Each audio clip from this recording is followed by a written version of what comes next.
тамошобинони азиз,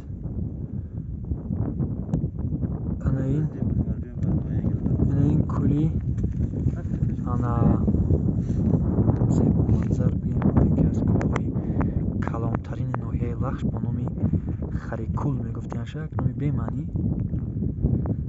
хуб дар баландии зиёдаи 3000 метр, масоҳаташ 118 гектар. чӣ қади шои маълумот надорем. хуб дар пасманзараш бошад ин кӯҳҳое ки дидисем барфпӯш, ин кӯҳҳо ҳамаш қаторкӯҳҳои помиранд. ана ин кӯҳе ки дидисен, ин кӯҳи қуллаи озодӣ аст, бештар Коржневский.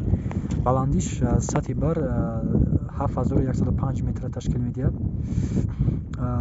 қуллаи абвалиб нисинам намедонам аз замино якеш бояд бошад аз замино, лекин аниқ медонам ки ана ин кӯҳ бошад, ана инаш ин байнамги кӯҳ, ҳамин қуллаи овозадори исмоили сомонӣ, баландтарин қуллаи тоҷикистон ки баландиаш 7495 метр ташкил медиҳад, ки аз ин ҷо дар масофаи зиёда аз 60 километр ҷой гирифтааст.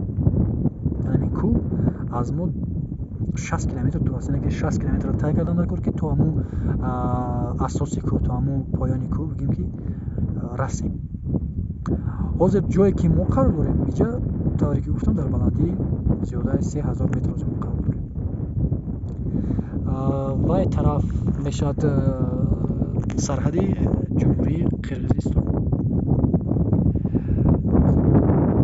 ин тараф бошад мешавад ноҳияи дурдастарини Тоҷикистон, Мурғоб, вилояти мухтори Кӯҳистони Бадахшон.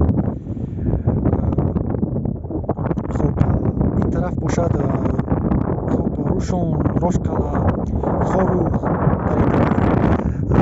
дар ин тараф бошад вилояти Хатлон, ин тараф аллакай ноҳияи тобии Марказ ва шаҳри Душанбе, ва аллакай дар ин тараф бошад вилояти Суғд ва албатта Қирғизистони аз ин тараф ҷойгир ҳастанд ва шаҳри Боткенти Қирғизистон.